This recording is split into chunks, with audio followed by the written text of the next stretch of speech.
This is the Coin It Podcast, sponsored by CoinCosmo.com. Have fun like a collector. Think like an investor. Whether you're just a hobbyist or looking for an alternative investment with rare coins, paper money, NFTs, or art, your host, Charles Jonath, is covering it all. Now your host, Charles Jonath. So we have Roxana Uskali, is that correct? That's correct, yes. Awesome. From Heritage. So like you're leading up the International Numismatics in Chicago, is that, if I'm not mistaken, right? Yeah, so I handle world and ancient coins, but part of my responsibilities there are all numismatics. So I also take in U.S. coins and currency, anything that falls under the numismatic umbrella. Wow. Okay. So I didn't even know that Heritage had a base there in Chicago, but I heard about it, and then someone told me that it's been a while now, and then you sort of been spearheading the whole thing, right? Yeah, so the office opened formally in 2017, and I've been there since the opening. So nice. So how did you get started in all this stuff, coins and numismatics? And I know your background is in international numismatics, like foreign coins and stuff like that. Yes. Yeah, that's correct. It's sort of an interesting story. I was going to college in the city of Chicago, and come senior year, I didn't really know what I wanted to do. I was going to be majoring in history and piano performance. Oh, wow. Knowing I would never use the piano for something professionally, but just for my own use. But the history, I was trying to figure out what to do with that. And I had met somebody while I was at college, and they said to me, I used to work at this coin shop in the city, and they're looking to hire young people because, this was in the early 2000s, not to date myself, but, and you didn't really need to know anything. They were going to teach you basically what you need to know, and from the ground up.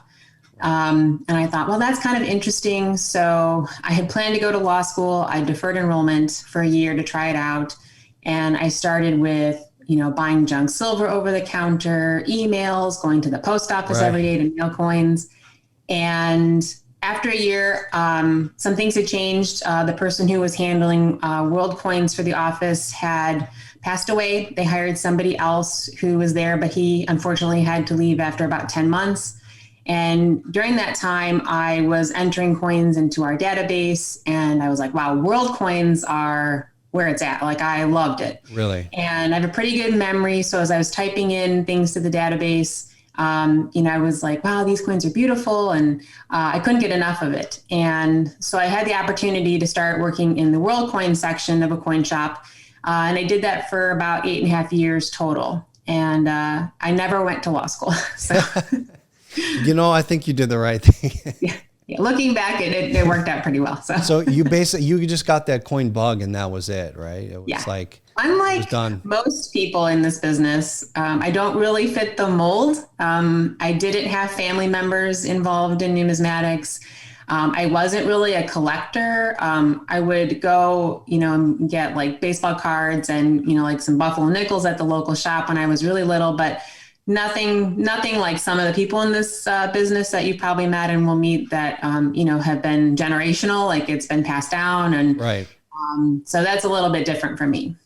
That's good. I mean, we all come into this from different angles, but it's really great to see people like that have no real upbringing in coins, just sort of gravitate to it by somewhere. It's almost like mystical in a way. Like it was fortuitous, I think, for you. Just wound up in that area. You found you had to do international, and then you just fell in love with it. And then now you found your lane, and that's sort of that, which the international market now is really getting. I mean, it seems like it's been in waves. Like my specialty is more in like US type coins and stuff like that. I mean, that's my business does more of that. But I've watched the international market, and then, growing up I grew up in a coin shop, and then in addition to that, being in the coin business for an extended period of time, like you sort of see these cycles of, I remember Chinese coins were really happening, and then Russian coins there for a while, and then it sort of dipped off. And now someone told me that like Czechoslovakian gold is big. It is. It's very big. There are niche markets. It's hard to kind of pinpoint, you can see the waves happening kind of when you're starting to get in them, but global markets affect things very differently. But yeah, I mean, so for the last, let's see here, almost 18 years. So when I first started in the business, I mean, gold was like $200, $300 an ounce. And so just to go through all that, to go through everything and see things change, see like Chinese coins where like vintage stuff was really popular. And then it was the modern stuff. And then it goes back and forth. The Russian coinage, definitely. And now, yeah, Czech coins, there's a couple different areas that are very popular. And a lot of it has to do with the type of buyers that there are. Obviously, if you have, high grade, low mintage, that's always going to be really popular. And it's just, I mean, being at Heritage is great because I get a front row seat to see all these amazing coins kind of pop up and be able to like help catalog and see the catalog go through, watch the auctions, and just to kind of, be able to track all that. It's really fascinating. Right. I mean, you're at a big advantage to sort of see the ebb and flow of how this stuff really works.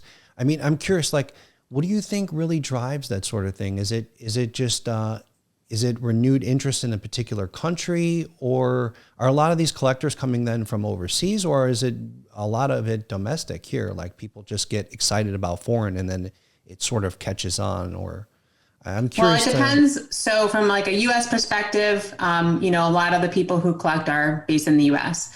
From a world perspective, it will depend on the type of coin. It will depend on a lot of different factors.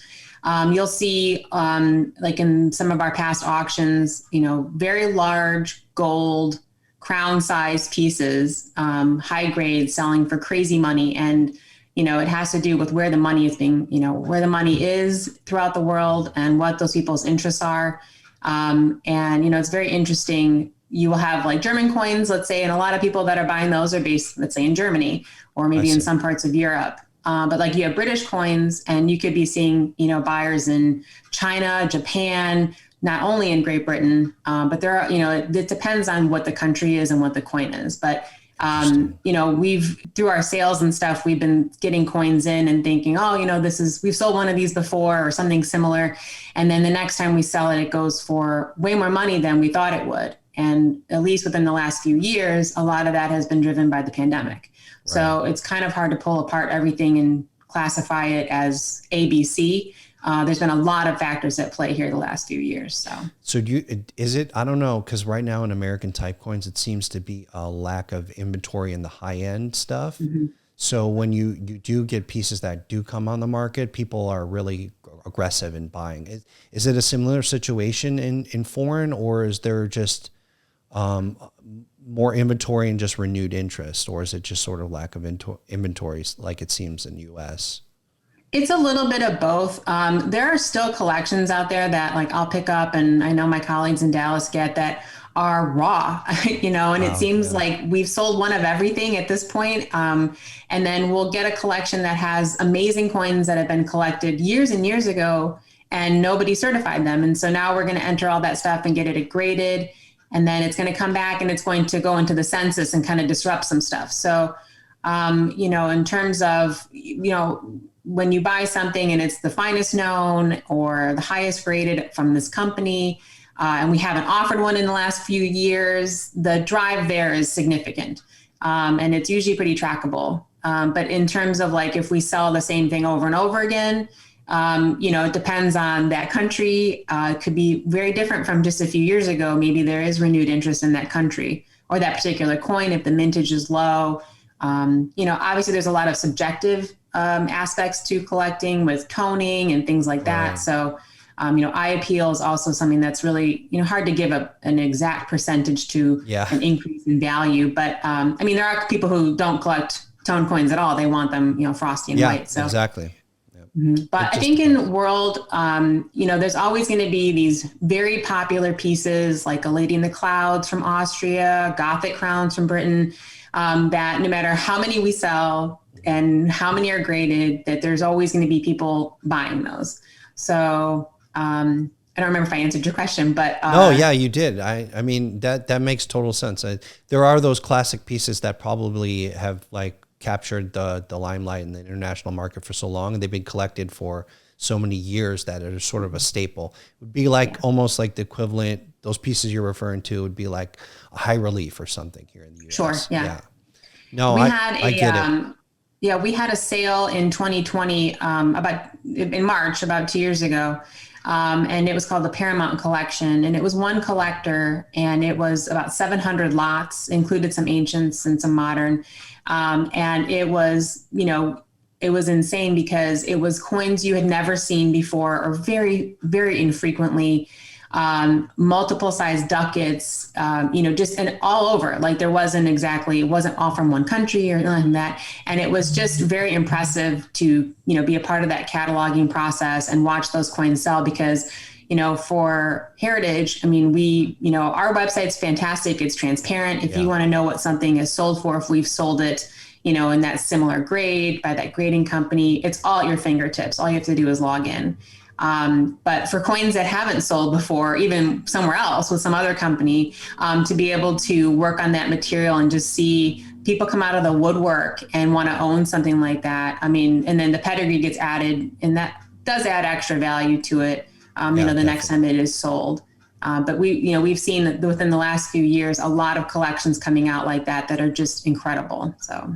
Yeah. Wow. That's interesting. And I know so it's always, I noticed like a lot of foreign, sometimes it's getting coupled together sort of with ancients. Mm-hmm. And is there like some crossover that you see, like as far as the collectors, like the people that collect foreign also dabble in ancients, or is it's sort of a separate thing? And then you guys try to make larger sales, or, I mean, how does that really work? Like, what's the thought process? Well, our ancient department it's a beast. I mean, over the last few years, it's grown. I mean, we have, select sales that run every week, and, we had to break them apart. We have ancients ending one night and world coins ending on another because they became so large. In terms of the clients that I, work with the most, they're going to be more world collectors that I deal with, because we have people in Dallas that will, specifically are specialize in ancient coins and can work with those clients. But for me, a lot of the clients that I work with, a few of them will dabble, but it's something very particular. It's a ruler or a war or something that they want that ties into something that they collect in the world side. So the slightly more modern, hammered coins and up to present day. But I don't really see, I would check with somebody like in the Dallas office who works in ancient coins, when they have a specific collector in ancients, if they also collect world. But, every now and again, we'll get somebody who collects, world, US, and ancient. And that's always sort of a surprise to me, because that's a lot of focus to be able to spread, all of your time into 3 different kind of categories or currency. For me, a lot of people will come in with US, and it's always, I have currency too. So US coins and currency seem to go together very easily. And then for world, sometimes we'll have world coins and world currency, but it's not as often. So yeah, it's whole other worlds. And like, if you really want to dedicate time in building a collection, there's so much to learn and so much to know. It seems like it's overwhelming if you try to do everything. Exactly. I don't know if I could do it. I mean, even as a dealer, we try to narrow that focus and stuff like that, and get really good at a few things. Yeah. We'll have collectors who, if you're looking at what they bring in and you're trying to map out what their focus is, sometimes it can be a little hard. Mm-hmm. But, a lot of times people will say, I had a client that came in with a whole bunch of really neat coins, all different countries, minors, crowns. I couldn't really figure out how they were doing it, but they were only buying 1-year types. And so I knew that became real, crystal clear on why they were picking out the coins that they were. Right. Or we've had people that will only collect like marriage commemorative. So you'll have like the couple on the coin. And, obviously a lot of European coins will have that. So there are a lot of different focuses, not just, like a denomination or a specific area in a certain country. But it just depends. But it's always, so part of my job is I get to meet with people face to face. I do a lot in our office. I meet clients nearby at their office or their bank or their home. And, it's wonderful for somebody to basically open up their collection and explain to you what they've been doing for the last number of years. And they love to talk about the stuff. I love to hear about it because it's always fascinating to me. And then, it really gives me some good perspective on how best to help the client with their collection. So that's so cool. Yeah. And it's probably a lot of times they've been collecting this stuff for like 20 plus years. Oh yeah. Yeah. It's, we have, I would say with the clients that I work with the most, it's the people that have put together this collection. Perhaps they've been upgrading it, if they completed it a while ago. There's also a lot of, adults who inherit coins from their elderly parents. And then maybe they had some interest or none and they don't know what to do with the stuff. So, every day is different. Every client is different. And the way we advise them is different too, based on what they need. So, yeah, exactly. And the pieces and stuff like that. No, definitely.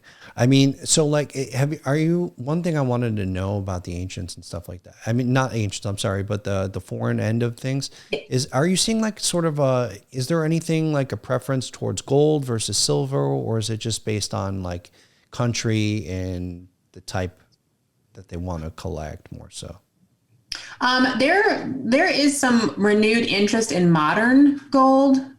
So say a few years ago, coinage that we may have thought was bullion related. So where the premium on it is really tied to the spot price of gold. And, lately there has been, larger premiums on that type of material, which is interesting, especially because it's graded. Most of the coins that we handle like that are graded or certified and usually very high grade, 69, 70, something like that. In terms of silver or let's say platinum or something like that, it really depends on the country. And it's more or less if somebody's looking for a certain type of grade. So, I mean, it's a lot of the challenge when I'm helping someone build a collection is they want a certain type of coin and they want it in the best grade possible that they can afford. And so we'll have something in mind, and then one will pop up in a sale. We'll talk about it, and they'll want to enter a bid, and that's fantastic. A lot of times it gets surpassed because people are bidding with a mentality of like a few years ago and not knowing that they're going to have to go much higher, maybe for a grade that's a little bit lower than they want. It's happening to me frequently. Yeah. So in terms of purchasing or bidding in our sales and buying at coins like this, it's better to have a wider, emotion gets involved too, which can be good or bad. I don't know.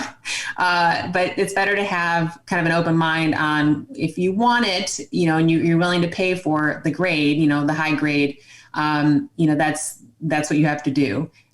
Whether or not it's going to work out for you in the end, I don't know. But the point is to, like the way I collect as well. I mean, I pay too much for things sometimes because I want it. Right. And I don't know when the next time something will be available in that grade or even, with us or anybody else. So I have to weigh all those options, and so do our clients. Yeah. It's going to depend on the piece, If it's something that you don't see come onto the market that often, I would expect to be aggressive, especially in this market. Yeah. I mean, in terms of our U.S. sales, we have so many of them because we have so much material coming in, and we don't want to water down our sales by having too many of the same coin and the same grade. So that's why we have so many. Plus, there's so much material that we don't want to make the sales too big, too long. But you'll have a string of Morgan dollars, or you'll have these kinds of things. Where in world you might have one type of taler from a German state that someone wants. It's not like they have to, go through 50 of them in one sale. So I don't know if coming into it, the mindset has to be different in that it's here, but they don't come up that often. And I'm weighing the risk of not getting this one and holding out for who knows how long until the next one is available. Yeah, so it's tough to find that stuff. I mean, I do see like the German state stuff, and so more seems to be happening like in Germany, like on Kruggerts and that kind of thing, or you can find that stuff if you attend the Numismata. It's a big trade show there. Do you do any trade shows? I do. I do the U.S. Last few years have been a little absent, but I'm based in the Chicago office. We have Central States coming up here at the end of April. We'll have the ANA here again this summer in August, so I will be at both of those.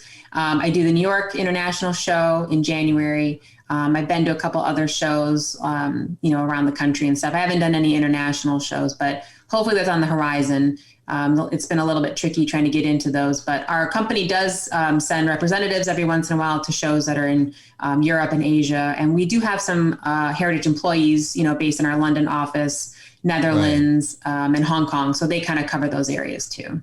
Right.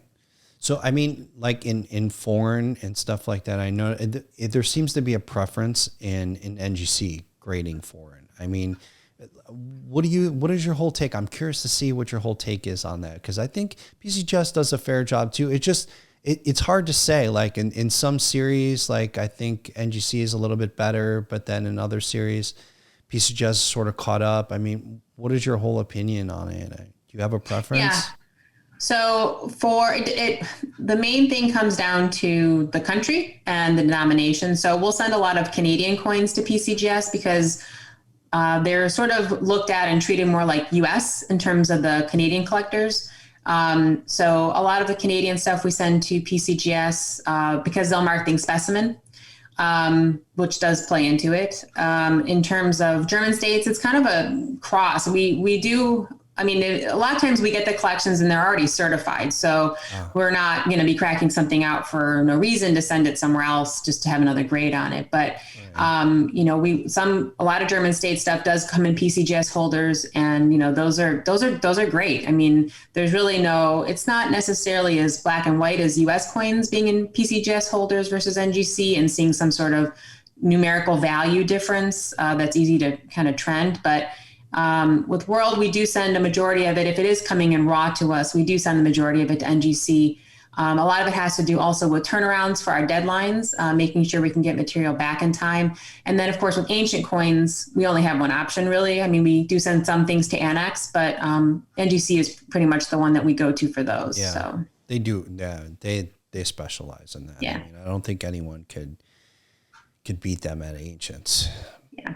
But in terms of, whether a coin is certified by NGC or PCGS for World, I mean, I'm speaking purely of my own opinion and the way I've seen things kind of play out. It doesn't really translate into a higher value the way it does for US coins sometimes.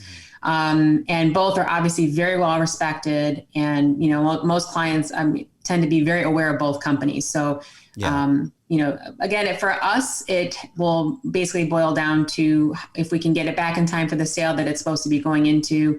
And then from there, what are the options that we have in terms of the finish? So if it's specimen, or if we have a really beautifully toned coin and we want that to have a star. So, those things can come into play, but it's it's more of an exception to the rule. So, yeah, that is interesting though. I mean, the cool thing it depends on how you want to look at it, but in the international market, you guys haven't had to deal with the whole CAC phenomenon. Well, yeah, that doesn't exist. There was I don't know if they're still in, but Wings, but it doesn't have the traction, I don't believe, that the CAC does. So for World coins, it's sort of just, the grade on the holder is the grade on the holder. There isn't another company looking at it to verify it or anything like that. So you just have to look at the quality of the individual piece. And the eye appeal is big. For as good as the grading companies are, and they're very helpful in helping give our bidders some confidence. It helps them formulate their bids better because they can see something in that grade, what it's been, selling for, let's say in the last few months. But always look at the coin too. I mean, our website's fantastic where we, for a lot of the coins in our signature sales, you can zoom in on the coin and really get a better look at it than you could in person with a loop. Because you always want to look at the coin too. The grade is great, but you want to always look at the coin. So yeah, no, definitely. I mean, and then I'm obviously a customer of Heritage, and I think most people in the business are. You guys are, Me well too. established. Yeah. So, that's right. You're bidding on your own stuff with your own account. Yeah. I'm sure. Yeah. So that's great. So any cool sales coming up, or what's new on the horizon for Heritage? The last few years, we've really branched out. We're starting to offer more showcase sales. Those run every month, or I should say they last a month. So we've had a bunch ending here. The last one we had ending was we had our spring Hong Kong sale. They're all online only, but all of our sales are online, so that doesn't make any difference. We've had them tailored for specific clients who have a lot of material. It makes sense to kind of keep it together. We just had a world showcase, a modern world showcase sale. So basically coins from 1970 to present. We're trying to get the people that are most interested looking at one type of sale so that they don't have to like search a million different ways and things. And then the next signature sale that we have is actually going to be taking place in May 5th through the 7th. The coins will be available for lot viewing at the Central States Coin Show in Schaumburg at the end of this month. And for our signature and platinum night sales, we have those. The next one is the ANA. So we do run those. It's like every 6 to 8 weeks or so for those. And then we have our weekly select auctions. So for it's all coins, all world, all ancients in those sales as well. And those are fantastic. Like I bid in those as well. My personal collection is sort of interesting, but mostly I'm interested in thalers, and I haven't been able to buy anything lately because, as we were talking about before, thalers have they've always been popular, but they've really gained a lot more traction in the last little bit here. And the prices have just really gone up. So, well, it's a lot of interesting history there. I mean, it's sort of the precursor to the dollar, right? I mean, yes. It's a large silver coin. And for me, one of the most attractive points of a thaler, and there are several other countries that, really utilize the planchet as art. I mean, you can find some beautiful designs. And I love the Wildman series. So there's, different German states issued thaler sizes, from a span of hundreds of years. And the Wildmen are holding like trees that they've uprooted or lights. And so I love those kinds of coins. I also collect coins with bears on them. So it gets into a little bit of Swiss. Cool. But yeah, everything that I tend to buy is very hard to buy right now. So yeah, it goes that way sometimes. It goes like you have to sort of wait till new stuff comes in the market. It's good and bad probably at the same time. Yeah. Yep. Yeah, that's true. So like if someone really wanted to get into foreign coins and build a really nice collection, I mean, what would you suggest now? Like, what's a good approach to it? So I would try to find out what they like. If there's, some people come into this and they'll have, somebody's like US, like Civil War period, or, these types of battles, or this particular country, and try to find out what they like, because you want to buy what you like so you can enjoy it. And then try to find out, do you like large coins? Do you like minors? Do you like gold? What is your budget? And, someone had once told me years ago, if you're going to start a collection, you should buy the hardest coin to find, the first one, because you'll be searching for that forever if you try to complete your collection and you can't get the last one. So, just try to find out what they like. Our sales are great. Everybody can buy from us. I mean, we have coins that are basically $100 in our select sale. So there's there's no barrier to entry. You're at home and I like this, I'm going to bid on it. And, that's how you get started. And it's really from there, people, I think, catch on really quickly. And, kind of that fire gets lit, and then they go to, I usually recommend, like, if you have a show in your area, like go to a show, meet some local dealers, just kind of wade into it and see, what's happening. And, if there's a coin club in your area, you could join that. And that kind of gives people a lot of perspective and also connects them to people that are collecting just like they are. So, and there's a lot of social media groups out there too, where people post coins from their collections, and they talk about them, which can be really helpful too. Well, that's a whole new thing now. I mean, Instagram has sort of become really big for coins. It's a good avenue, social media wise, because you're showcasing the pictures of the coins and stuff like that. And you get to see people's collections, and there's a lot of people out there that collect foreign, there's a good audience for it, and it's varied. It's all over, but it seems to be series focused or country focused more so. Like I see there's a lot of people that only collect Spanish American coins or something like that, or a focus like thalers like you. British coins obviously are big. They're huge. Yeah. It seems to be all over the place. So that's great. What is a big coin that's going to be coming out pretty soon? Is there anything really exciting, anything stand out that's going to be up for auction? What should we be bidding on, basically? Well, been on everything. Our May sale Right. has a couple featured collections. There are some amazing Australian sovereigns and half sovereigns that are, I mean, they are insane. They're pattern pieces. And just that sale in general it's fantastic. I mean, as we build these sales, we're always thinking, okay, well, maybe we're not going to have as many coins as we did in the last sale. And then by and far, like, we get so many coins that it's at the end, we're just like it's incredible to see the kind of stuff that we get.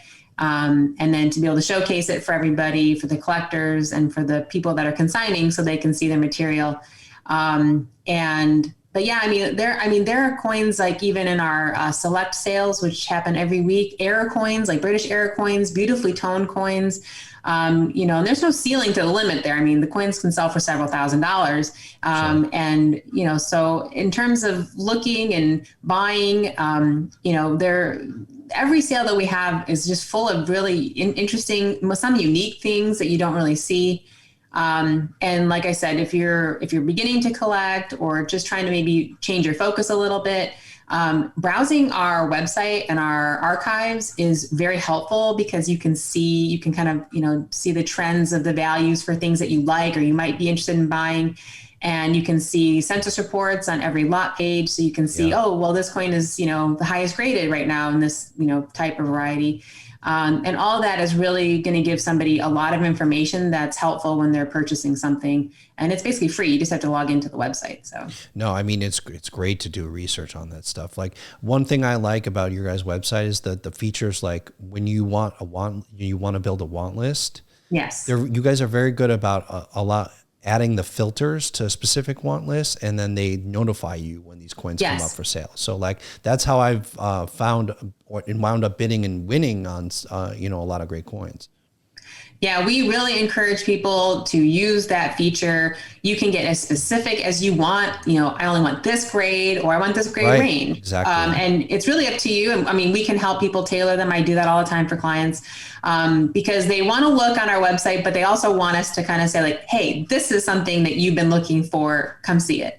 And, for people who are really busy, obviously it's, we want them to see everything. We don't want them to miss anything is the point. So the want list features are fantastic. And like I said, you can do it for all of our categories, not just for coins and numismatics, which is really helpful for people, especially if they're cross-category buying and they're interested in, I like coins, my wife likes jewelry, I like American art, that kind of thing. So you don't have to search all of our categories all day long. Right. It's a job if you do that. So, Yeah. but yeah, the want list feature is an excellent way, especially if you're building a collection, you can kind of keep track of what you're looking for and what's come up. So yeah. No, definitely. I mean, heritage, everyone knows. Like, and I feel like in the coin business, it's bar none. Like, you guys have been around since the 70s, and Yes. very Yeah, well all established. of our right now, founding so. members started in coins, and they're all still very active. They come to the coin shows, they interact with clients, and they're fantastic. So yeah, Heritage is very well known for the coin aspect. Absolutely. No, definitely. Well, that's great. And it's so cool to see people like you coming in from outside, really getting into coins. I mean, that's great. I mean, that was sort of my whole reasoning behind doing stuff like this, is to sort of broaden the reach of coins, because I feel like our industry is like this little hidden gem. And Yeah. it is small, but in essence, it's really not. I mean, if you look at the numbers and the participation, as far as people bidding in these things and the dollar amounts, it's Yeah. not that small, Yeah. but hardly I mean, a lot of people don't know. Yeah, we're, for everybody that's bidding in all of our sales and all of our different categories, I mean, it's global. It's everywhere, many, many countries, and they're buying and they're bidding on lots of different things. And it makes it feel like this large community, but it seems like everybody's sort of easily connected. And like the shows help too, because a lot of times, like I meet with a lot of people that are in the Midwest. That's sort of my territory. But then I go to shows and like, let's say I'm traveling to Philadelphia or California, and then I get to meet some of the clients that I've met and talked to on the phone, but I get to meet them in person. Right. And so just adding, people, collectors that, they become friends. It's really a wonderful group to be a part of. Yeah, it's so true. No, definitely. And I'm glad we have you in it. Thanks. That's great. Yeah, I love coins. I'm so happy to be in the business. You know, a lot of times when I was starting out, you know, I didn't know like what I could do with this, you know, and Right. I didn't have the background that a lot of people have coming into it, but I had the energy and I really wanted to learn.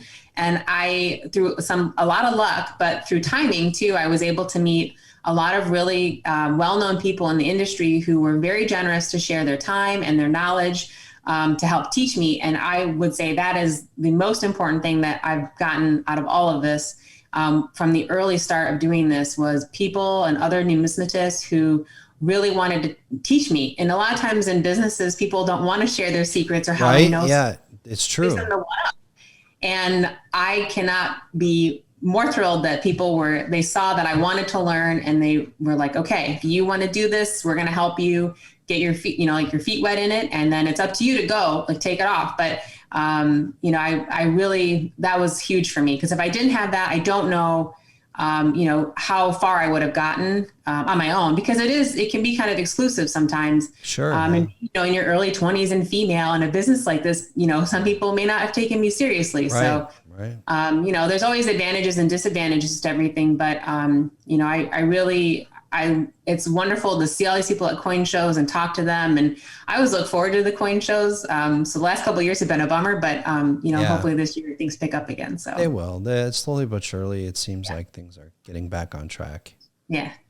These last couple of shows have been really busy. It just seems like everyone has been pent up waiting to go to shows and fun has been huge. Yes. I heard this last Baltimore was good, although I didn't attend. Long Beach is now getting back. So yeah, there's great shows too. I do a lot of the PCGS members only shows. Okay. Those are really good. They're small. They're in Las Vegas, which is local for me. Yeah. So it's getting there little by little. Well, I'm hoping to see more the international shows start up again. Especially for you guys, like in the international, like Numismata's huge. Yeah. It's a big show. Yeah, the New York International was this year. They did host it. It was in New York, and there weren't as many dealers as before just because of some restrictions. But, you know, the dealers that did show up were all very positive about, you know, the people that were in New York and are able to travel to New York from, you know, nearby states and the material that was available. Because you're right, everybody's been, you know, like home and they want access to stuff and they want to see stuff. And for the last few years, it's been hard to, you know, physically hold something or go someplace and see stuff. So, but yeah, it's really hopeful for this year that we can all, especially at the ANA, hopefully a lot of them can come and set up and stuff like that. So yeah, so that one's going to be in November this year, right? The summer ANA American Newsman Association show will be in Rosemont again. It's a suburb of Chicago. In August. Yeah, I'm doing that one, so hopefully I'll get to see you there. Yeah. But the New York show it's in November, right? No, it was in January. So it was just a few months ago. Yeah. Okay. I knew it was in the winter time. All right. January. Yeah. It's usually in like the same time or a week apart from the fun show in Florida. So a lot of people will go do that show and then they'll come up to New York and then do that show. Wow. Yeah. That's good. It's like a one stop up north and then go down. You're only like 3 hours away on the plane. So yeah. All right. Well, Roxana, it was a pleasure. I won't take up too much of your time, but I really enjoyed talking to you and getting a sense of like the world market. I mean, if anyone you're going to talk to about a broader market like that, Heritage would be the way to go because you guys see it everything over there. Yeah, we're here. We're happy to help. I'm in Chicago, but you know, my Dallas colleagues as well. And if you have questions, you're still making a collection, you want assistance, please let us know. We're happy to help. So awesome. Great. Thanks, Roxana. It was a pleasure talking with you. All right. Thanks. Take care. Look forward to seeing you. Take care. Yeah, absolutely. Bye-bye.